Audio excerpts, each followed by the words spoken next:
This is going to be so much fun.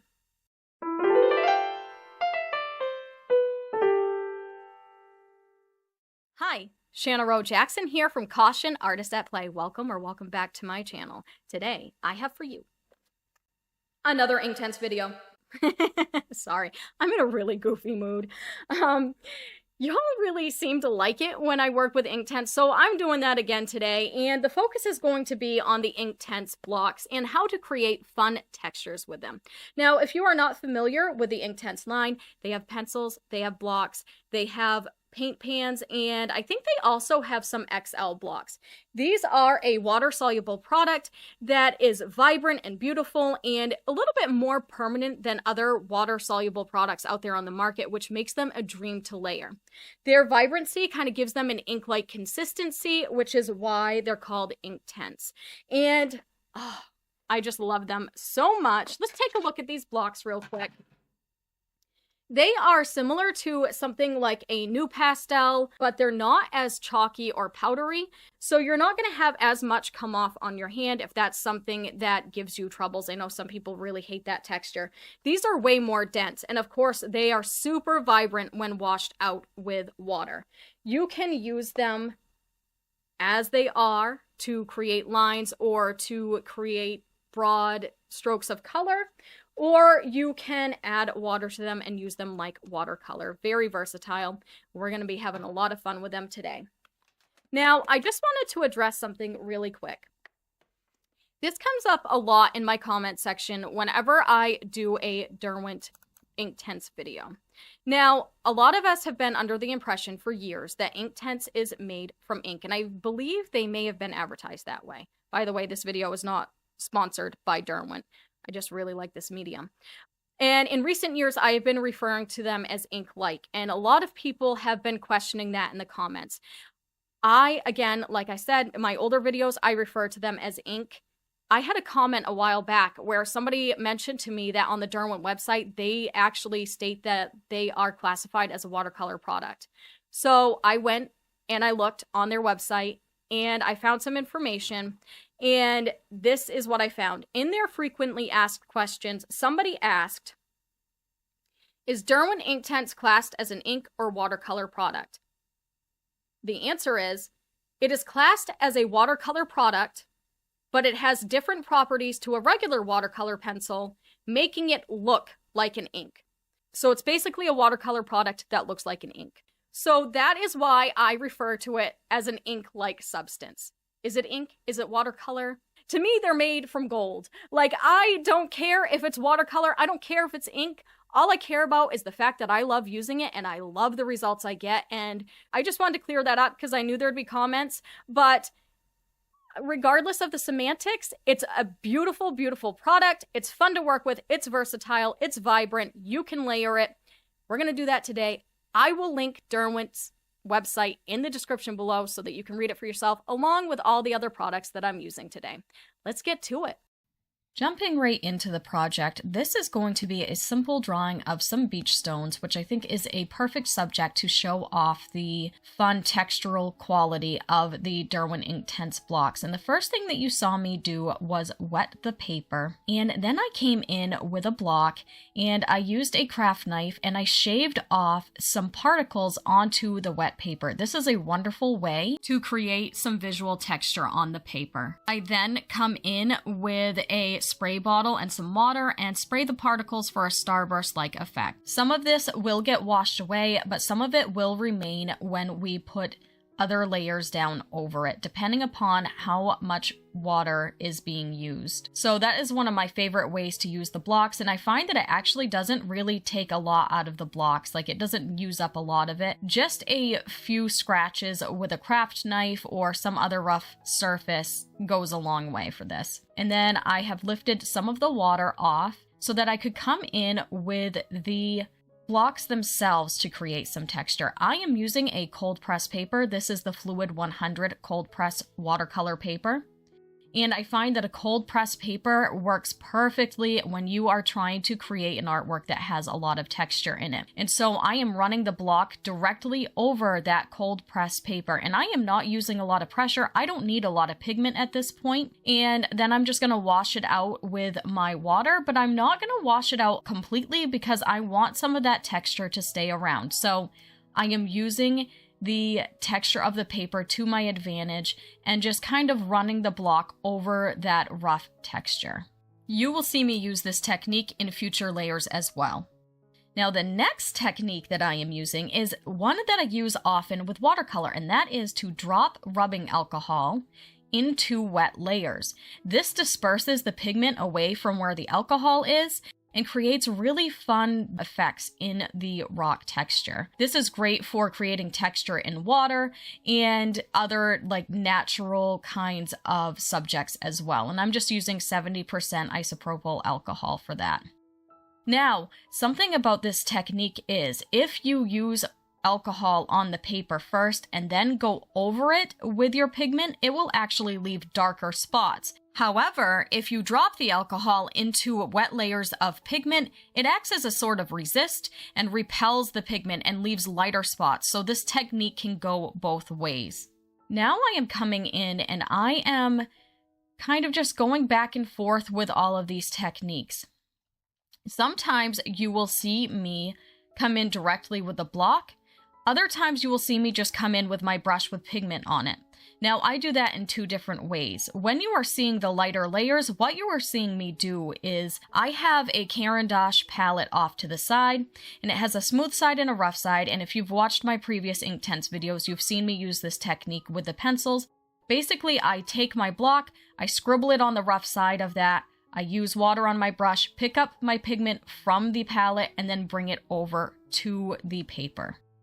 Now, on the times that you see me just come in with a brush and you see it being more pigmented, that is because I've used my wet brush directly on the block. So I have my blocks off to the side, and I will wet my brush and run them across the block and use them like watercolor pans. So you'll see me going back and forth depending upon how much pigment that I want to use. If I have run my brush across the pan itself, or the block itself, I should say, that means there's going to be a lot more pigment involved. If I have put it on the palette first and then come in with my brush, there's going to be a little bit less pigment involved and more water. And you're going to see me go back and forth again, using these techniques throughout the piece. Another technique that you're going to see me use is the splatter technique.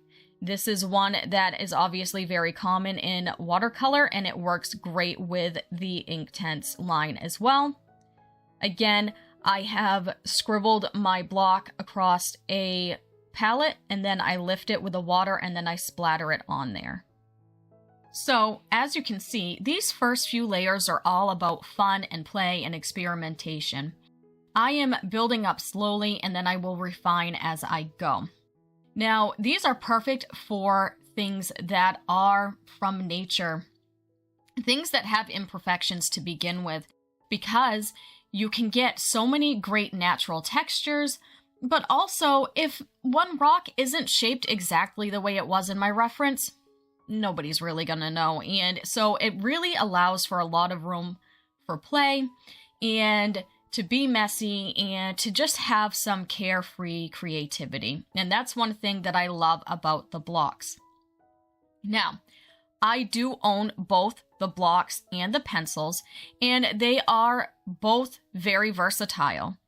I will be coming in later on with the pencils to refine, but the majority of this piece is being done with the blocks. As you can see, I'm already starting to refine with my brush, and if you wanted to, you could just use the blocks completely all the way through. I just had the pencils on hand, and I'm somebody who is like a by any means necessary, whatever makes me happy while creating, and so I enjoy using my pencils, light colored pencils, to refine things. So these are great to combine with your Inktense pencils if you want to, but they are also great on their own, depending upon what you like when it comes to creating and what process you like. slowly just building up some shadows.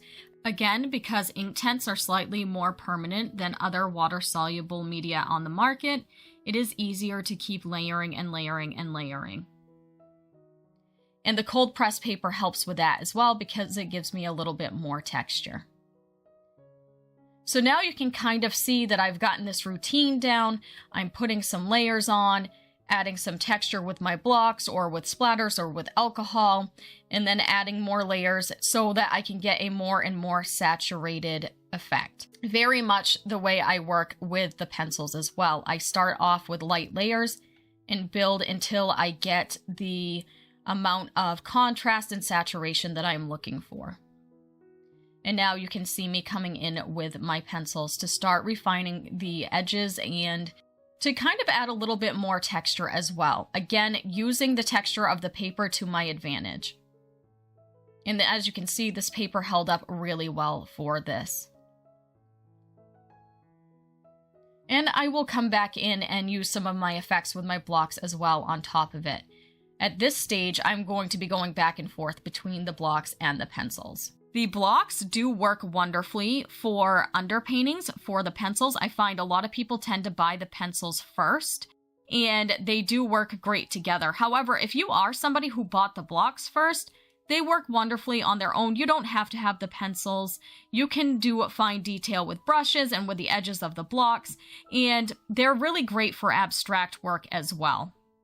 Now, something that I have noticed with the blocks is because they are slightly different than the formulation in the pencils, their white seems to be a little bit more robust than the white pencil, and I love that.